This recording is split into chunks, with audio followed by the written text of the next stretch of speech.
As speculation continues around a possible presidential campaign by Florida Republican Governor Ron DeSantis, he just made an announcement that could be a step in the direction of his campaign starting.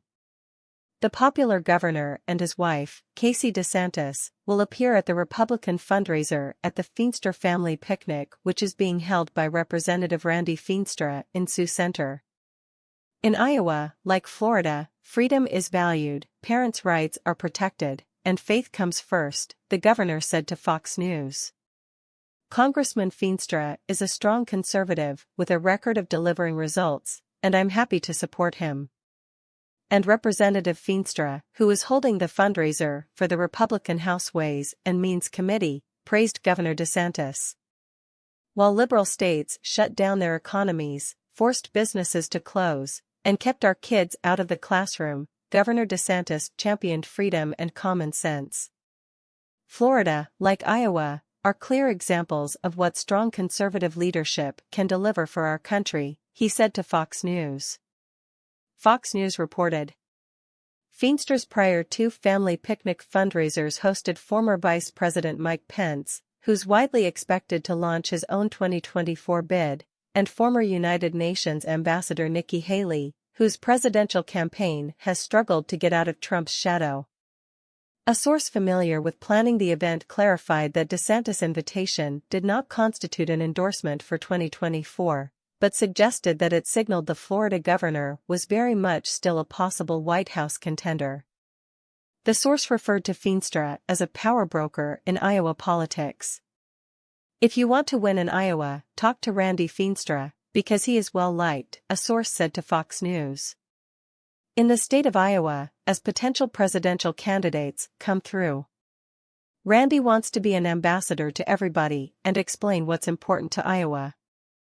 You know, Iowans want a secure border. They want wasteful spending slashed and cut. They want someone that understands agriculture. I think Governor DeSantis represents that, and Randy certainly wants to welcome him and introduce him to Iowans who share those same values. This month DeSantis' administration criticized the Biden administration for proposing new regulations that would prevent schools from enforcing bans on transgender males participating in girls' sports, vowing to reject it. Commissioner of Education Manny Diaz Jr. released a statement in response to the proposed regulations, stating that Florida will never tolerate them. This is a sad, pathetic attempt from a completely inept administration to force their woke worldview on the rest of us, Diaz said. Since Joe Biden can't get Congress or the Supreme Court to rubber stamp his radical gender ideology, he's resorted to bullying America's students through the federal bureaucracy. Good luck, this won't fly in Florida. We will never allow boys to play in girls' sports, he noted further. We will fight this over each tooth and nail. And we will stop at nothing to uphold the protections afforded women under Title IX. According to Biden's Department of Education, schools that receive federal funding cannot impose a complete ban on biological males participating in girls' sports, but they can exclude them on a case-by-case basis, the Daily Wire noted. The proposed rule recognizes that in some instances, particularly in competitive high school and college athletic environments, some schools may adopt policies that limit transgender students' participation, the Education Department said. But the proposal would allow schools the flexibility to develop their own participation policies, the department's proposed rule added.